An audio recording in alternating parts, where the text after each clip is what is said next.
New Hope TV, your encounter with God. Next one is the book of tears. अगली पुस्तक जो है वह है आंसुओं की पुस्तक There पर। is a book called the book of tears. आंसुओं की पुस्तक नाम की एक पुस्तक है। Okay, go with me to the book of Psalm 56 and verse 8. चलिए निकाले भजन संहिता का अध्याय 56 उसका 8वां वचन। You see, David was in a very low time in his life. और देखिए यहाँ पर दाऊद अपने जीवन के एकदम मायूस दौर में पहुंच गया था। He was on the run from a man called Saul, who was the king of Israel that time. उस समय पर इजराइल का राजा जो कि शाऊल नामक व्यक्ति था, उससे जान बचाकर दाऊद भाग रहा था। And he writes, "You number my wanderings. तू मेरे मारे फिरने का हिसाब रखता है। You put my tears in your bottle." तू मेरे आंसुओं को अपनी कुप्पी में, अपने बोतल में भर के रखता है। Praise God. Are you listening to this? क्या सुन रहे हैं इस वक्त? God collects your tears.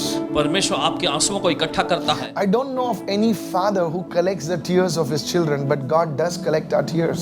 हमें नहीं पता कि कोई ऐसा पिता भी होगा जो अपने बच्चों के आंसुओं को इकट्ठा करता है। Now please understand this. When you see in the realm of the spirit, sometimes it's not very clear. So David is describing something that he's seeing in the spirit. Now he says it's a bottle. So now we do not know what kind of bottle or what kind of apparatus or what kind of technology that God has to collect the tears of his children. We don't know.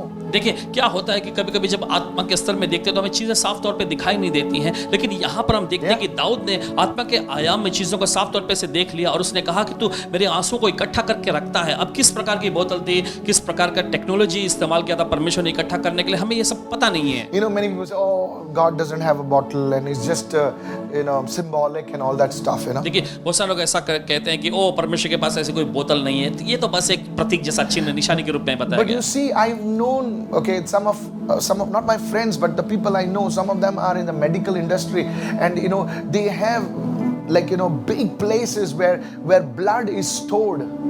और देखिए medical पेशे के कुछ लोग जो जिनसे परिचित हैं उन्होंने ऐसा बताया। Buildings and big storehouses where blood is stored, refrigerated and marked and segregated and classified, and it's so huge. It's a huge facility. So I don't see no reason why God cannot collect the tears of every person living on this planet Earth and whichever lived, because He is God. और देखिए ऐसी ऐसी जगह होती हैं, ऐसे बड़े बड़े जगह जहां पर वे खून इकट्ठा करके रखते हैं, और फिर दूसरी जो चीजें होती हैं And they are classified, Pastor. और उन्हें सही तरीके से विभाजित करके अच्छे से रखा जाता है। तो हमें नहीं लगता कि परमेश्वर ऐसा नहीं करता होगा कि वो भी हमारे आंसुओं को अच्छे से इकट्ठा करके रखे। Possible. संभव है ये। And it says, "Are they not in your book?" और आगे बच्चे में लिखा है क्या ये तेरी पुस्तक में नहीं लिखे? In other words, David was saying, "Are my tears not mentioned in your book?" दूसरे शब्दों में दाऊद कह रहे थे क्या मेरे आंसुओं की चर्चा तेरे पुस्तक में नहीं है? Come on, somebody, hallelujah. Hey, hallelujah. This tells me something. Our tears, every tear that you and I cried, they are not in vain. और ये दिखाती कि हर एक आंसू जो आप और हमने बहाए हैं वो जाया नहीं गए हैं। Those silent tears where you felt that nobody has seen those tears. Sometimes you feel, does anybody value my tears? और देखिए वे खामोश आंसू जिसके बारे में कोई नहीं जानता है, और कभी-कभी आप मायूसी में पड़ के सोचते भी हैं कि क्या कोई मेरे आंसुओं की कदर भी करता है? God values your tears.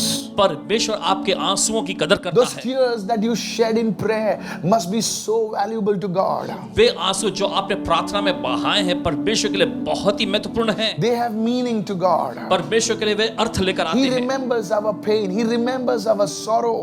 और देखिए वो हमारे दर्द को, हमारे दुख को याद करता है And He collects those tears. और उन आंसुओं को इकट्ठा करता है। Hallelujah. बोले hallelujah. There was a great man of God in South India, Chennai. और दक्षिण भारत चेन्नई में परमेश्वर के महाजन हुआ करते थे, It's a place called Tirunelveli. और तिरुनेलवेली नामक जगह पे That's where my uncle came from, actually. वहीं से इनके अंकल आए हैं कहते हैं। And this great man of God was called Prophet John Rabindranath. परमेश्वर के महान जन का नाम था भविष्यवक्ता John Ravindranath ji. He was affectionately called Daddy by many of his disciples. उनके बहुत सारे चेलों के जरिए उन्हें डैडी नाम से पुकारा जाता था। And I'm not ashamed to say that I've learned so much from this great man of God. I was trained in one of his schools, और देखिए इसमें शर्मिंदा महसूस नहीं करते हैं कि वे उनका महान ऐसा प्रेरणा इनको मिला है और उनके किसी एक स्कूल में इनको सीखने को भी मिला है। He was a man of prayer and fasting, and he was a radical man of God. और देखिए वे उपवास करते थे, प्रार्थना करते, परमेश्वर के बड़े कट्टर जन थे वे, And I really miss him, okay? और उनकी कमी यकीन खलती है। It is reported that he raised up many people from the dead in his ministry. और देखिए इस प्रकार से उनके बारे में ऐसे दर्ज किया गया कि उन्होंने अपनी सेवकाई में बहुत सारे लोगों को जिलाया था। Once someone asked him, एक बार किसी ने उससे पूछा, they asked him, they say, man of God, why does God answer your prayers so quickly? उनसे ऐसा पूछा गया कि परमेश्वर के जन जी, परमेश्वर आपकी प्रार्थनाओं का उत्तर इतनी जल्दी क्यों दे देता है? And Prophet John Rabindranath would often shed tears while praying for people or in prayer, you know.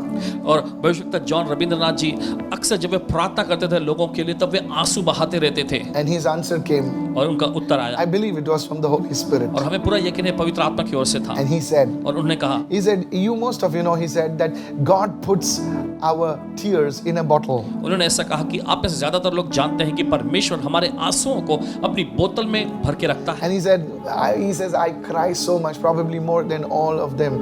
And he says, maybe my bottle that which God has marked for me is already filled with tears. So he said, my son John Rabi should not cry more anymore. So before he can cry, I will answer his prayers. उन्होंने ऐसा कहा कि मैं प्रार्थना में इतना रोता हूं और शायद मेरे आंसुओं की बोतल पहले से ही भरी हुई है और परमेश्वर को यह पता ही नहीं है कि अब मेरे आंसुओं को कहां पर मैं रखूं, इसलिए परमेश्वर मेरी प्रार्थना मुझे जल्दी से रोने से रोकने के लिए मेरा उत्तर दे देता है। Hallelujah. Hallelujah. The Bible says in the book of Hebrews that even Jesus shed tears while he prayed.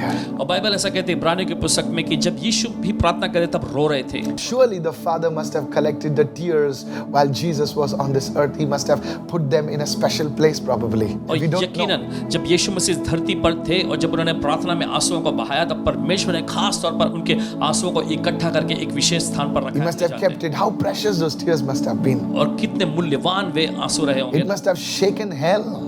नरक को पूरी तरह से इसने हिला के रख दिया। Hallelujah. Hallelujah. And I can imagine God telling Jesus, like, look, you are the elder brother and these are the tears of all your brothers and sisters. Come on now. और देखिए परमेश्वर पिता प्रभु यीशु से कह रहे थे, देखो Glory to Jesus. ये तुम्हारे उन भाइयों के लिए हैं और Hallelujah. ये सब इन लोगों के लिए जो भाए गए हैं आंसू। The Lord remembers all those things that have happened in our life, the suffering that you have endured for Him. और देखिए प्रभु हमारे जीवन में होने वाली सभी चीजों को याद करते हैं और जिसमें हमने उसकी खातिर दुख उठाया वो भी शामिल है। Those tears are collected, they are written in the book of tears. और देखिए वे आंसू इकट्ठा किए जाते हैं और आंसुओं की पुस्तक में उसे दर्ज किया जाता है। The Bible says He's a tender-hearted Father who feels and weeps with us.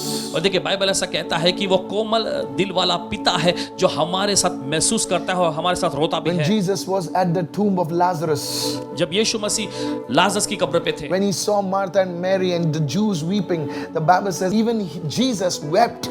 जब यीशु ने देखा मार्था और मरियम को रोते हुए और यहूदियों को जो वहां खड़े थे रोते हुए, तब यीशु भी रोया। Tears are the universal language of prayer, suffering, और देखिए pain and suffering and prayer. Come on. आंसू बहाना जो है यह दुनिया भर के पूरे ब्रह्मांड की भाषा है, दुख वेदनाओं को झेलने वाली।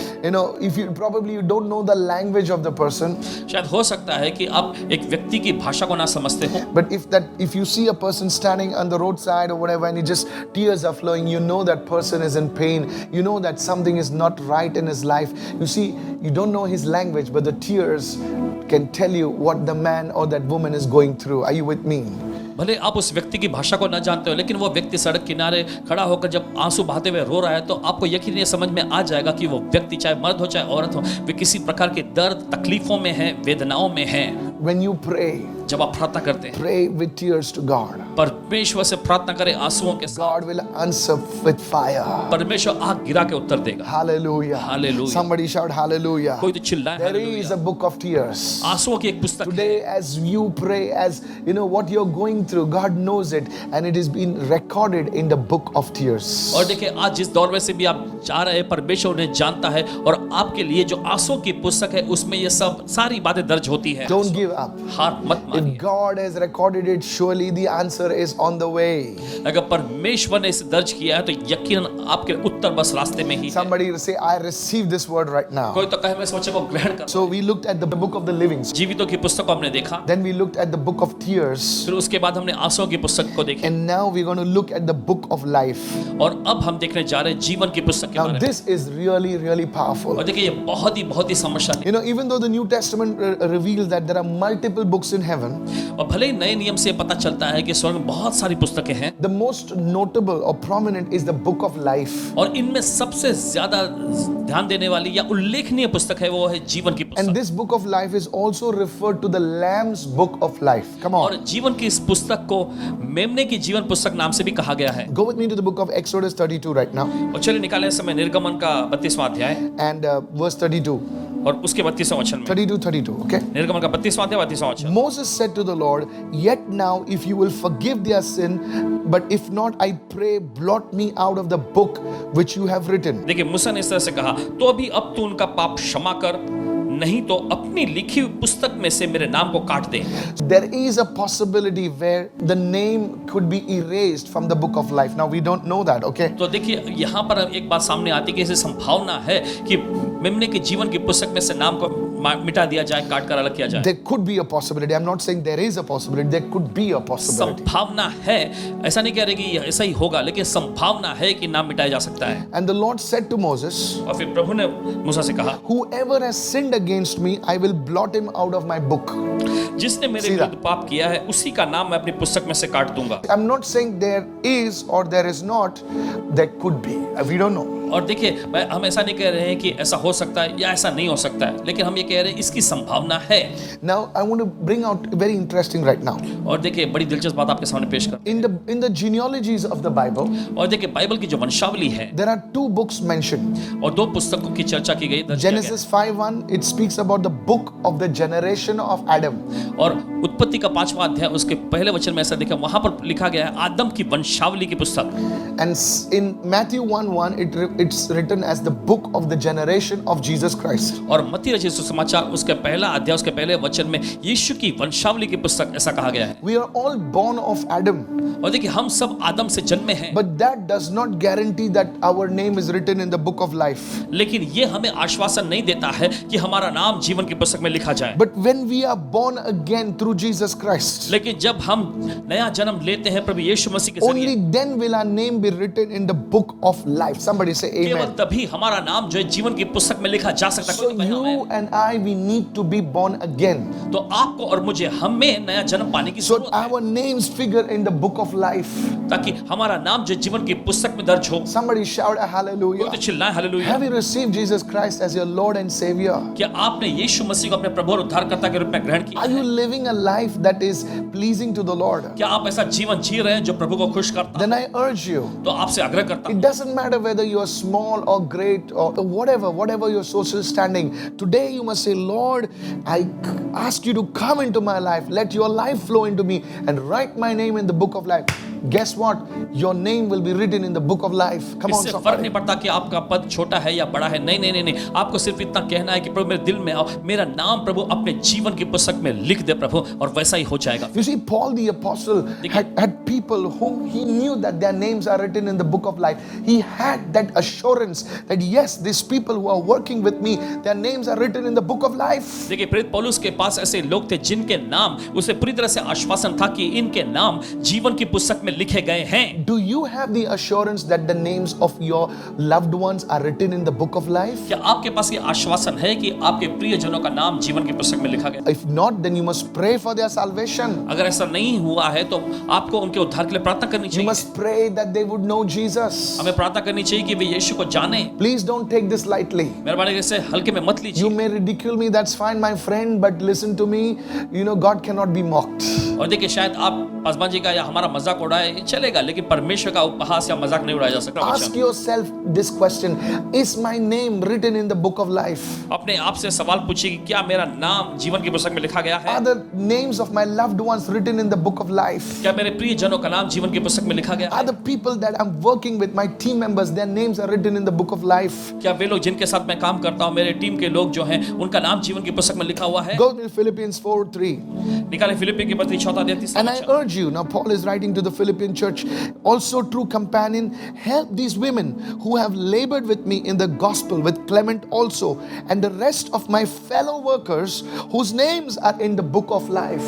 देखिए वचन में लिखा है, पौलुस ने कहा, हे सच्चे सहकर्मी, मैं तुझसे भी विनती करता हूं कि तू उन स्त्रियों की सहायता कर, क्योंकि उन्होंने मेरे साथ सुसमाचार फैलाने में क्लेमेंस और मेरे अन्य सहकर्मियों समेत परिश्रम किया, जिनके नाम जीवन की पुस्तक में लिखे हुए हैं। You see, these people were working. Paul had a team, and they were not just a team. Paul had the assurance, look, these people who are working with me, they are saved, they are born again, their names are surely in the book of life. We need to have an assurance of the people that are close to us at least. Come on, are you with me now? देखिए प्रेरित पौलुस को इस बात का पूरा आश्वासन था कि मेरा ये टीम, मेरे साथ जो ये लोग काम कर रहे हैं, इनका नाम जीवन की पुस्तक में यकीनन लिखा हुआ है। देखिए हमारे पास भी ऐसा आश्वासन होना चाहिए। If you don't have that assurance, अगर ये आश्वासन आपके पास नहीं है, begin to pray for the salvation of your loved ones, of your family members, and say, Lord, write their names in the book of life. And guess what? God is faithful. He will write their names in the book of life. Come on, somebody receive this word. तो देखिए आपको उन लोगों के लिए प्रार्थना करने की जरूरत है कि प्रभु मेरे लोगों का नाम प्रभु जीवन की पुस्तक में लिख दे, उनका उद्धार कर दे, और परमेश्वर विश्वास योग्य है ऐसा करने के लिए। You will have that assurance. आपके पास वो आश्वासन होगा। Praise God. प्रभु की स्तुति हो। You will know that yes, though this man has gone away to be with the Lord, surely his name is in the book of life. Come on, you know what I'm talking आपके about. पास पूरा ये आश्वासन होगा कि हालांकि इस व्यक्ति का देहांत हो गया, लेकिन मुझे पूरा यकीन है कि इनका नाम जीवन की पुस्तक में लिखा गया है। Let me show you one more scripture right now. और एक वचन दिखाने दीजिए। Go with me to Revelation 20, please. चलिए निकाले इस समय प्रकाशित वाक्य का अध्याय 20, Verse 12. प्रकाशित वाक्य का 20वां अध्याय 12वां वचन। Now, this is something called the Great White Throne Judgment, और देखिए ये कहलाता है बड़े श्वेत सिंहासन, न्याय का where सिंहासन, everyone that ever lived on this planet will, living dead, they will all be standing before the throne of God. जहां पर इस धरती पर जन्मा हर एक व्यक्ति, चाहे जीवित हो चाहे मरा हुआ हो, इस श्वेत सिंहासन के सामने खड़े होंगे। See what it says. देखिए वचन क्या कहता है। And I saw the dead, small and great, standing before God, and the books were opened. And another book was opened, which is called the book of life. And the dead were judged according to their works by the things that were written in the books. Watch this. और देखिए आगे लिखा है, फिर मैंने छोटे बड़े सब मरे हुओं को सिंहासन के सामने खड़े हुए देखा, और पुस्तकें खोली गई, और फिर एक और पुस्तक खोली गई, अर्थात जीवन की पुस्तक, और जैसा उन पुस्तकों में लिखा हुआ था वैसे उनके कामों के अनुसार मरे हुओं का न्याय किया गया। Out of all the books, one of the books was the book of life. और देखिए इन सारी पुस्तकों में से एक पुस्तक है जीवन की पुस्तक, And the book was opened, and where your name was there or not, it will be seen. और देखिए पुस्तक खोला गया, फिर उसमें आपका नाम दर्ज है या नहीं है ये दिखाई पड़ जाता है। And the Bible says और बाइबल कहती है that the person was judged according to what was written in the books. I do not know what kind of books, but it says that whatever is written in the books, it's according to that the judgment was given. और फिर उसके बाद ऐसा लिखा गया कि उस व्यक्ति ने जो भी काम किए हैं, पता नहीं क्या, लेकिन जो भी काम किए हैं उसके मुताबिक उस पुस्तक में दर्ज है, और उनका न्याय उसी के मुताबिक किया जाता है। One day the disciples came to Jesus, और देखिए एक दिन ऐसा होता है कि चेले यीशु के पास आए, and they were so happy और वे बहुत खुश थे, that the anointing was flowing through them. अभिषेक उनके जरिए बह रहा था, The demons were being cast out, दुष्ट आत्माएं निकाल दी गई थी, and they were so excited. और वे बहुत ही उत्साहित थे। And they came to Jesus वे यीशु के पास आए and said, Jesus, और कहने लगे, यीशु, even the demons bow before us. दुष्ट आत्माएं भी हमारे सामने झुकती हैं। Oh, we have such authority, Jesus. Hallelujah. इतना बड़ा महान अधिकार हमारे पास है यीशु। And hallelujah. Jesus corrected them. और फिर यीशु ने देखिए उनको सुधारा। He said that your rejoicing is not in what you should do, but what the Lord has done for you. Hallelujah. तुम्हारा इसमें उत्साहित नहीं होना चाहिए कि तुमने क्या किया है, लेकिन प्रभु ने जो तुम्हारे लिए किया है उसमें उत्साहित होना चाहिए। You see, all our works are nothing before what He has done. और देखिए आप देख सकते हैं कि हमारे सारे कार्य उन कामों के सामने कुछ भी नहीं है जो उसने हमारे लिए किया है। He has done it all. उसने सब कुछ किया Then है। what should we do? Paul writes. तो प्रेरित पौलुस ऐसा लिखते हैं कि He हमें said, क्या करना our चाहिए। work is only to believe what he has done. हमारा सिर्फ कार्य यह है कि जो उसने किया उस पर हम विश्वास करें। Jesus says in Luke 10 verse 20, he says, do not rejoice that the demons, the spirits are under your authority, are subject to you, but rather rejoice that your names are written in heaven in the book of life. देखिए यीशु ने आगे कहा, Come on, Luka somebody. का 10वां अध्याय 20वें वचन में, तो भी इससे आनंदित मत हो कि आत्मा तुम्हारे वश में है, परंतु इससे आनंदित हो कि तुम्हारे नाम स्वर्ग पर जीवन की पुस्तक में लिखे गए हैं। Hallelujah. Hallelujah. Let's not boast about that how God is using us. और चलिए इस बारे में हम डिंग नहीं मारेंगे कि परमेश्वर कैसे हमारा इस्तेमाल करता Praise है। God for that. प्रभु की स्तुति हो इसके लिए। Oh, I'm seeing this vision. Oh, I'm doing this and I'm fasting.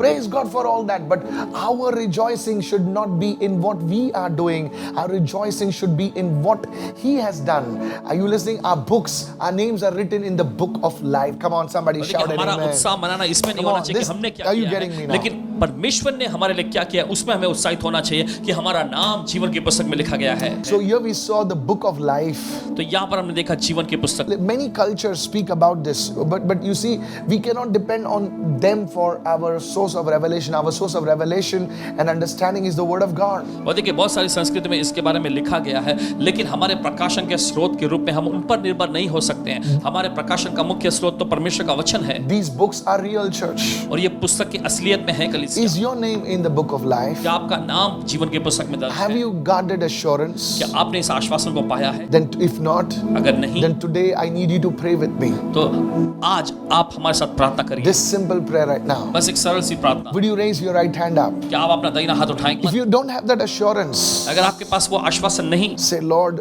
बोलिए प्रभु I believe मैं विश्वास करता हूँ you are the Son of God. कि तू ही परमेश्वर का पुत्र है। Jesus. यीशु। Just everybody say Jesus. सब लोग कहें यीशु। I believe that you died for my sins. मुझे पूरा विश्वास है तू मेरे पापों की खातिर You मरा। shed your precious blood.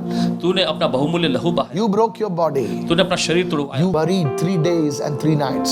3 दिन और 3 रात के लिए तू गड़ गया, You rose again फिर से तू जी उठा for me, Lord. मेरे खातिर। Thank you, Jesus. धन्यवाद यीशु। I believe you are coming soon. मुझे पूरा यकीन है तू वापस आ रहा है जल्दी। Raise your hand and say, Jesus. चलिए अपने हाथ उठाकर कहें यीशु You are Lord, तू ही प्रभु है, my God and Savior. मेरे परमेश्वर और उद्धारकर्ता। Come into my heart. मेरे दिल में आ जा, Forgive all my sins. मेरे सारे पापों को क्षमा कर, Forgive me, Lord. मुझे क्षमा कर, Wash me.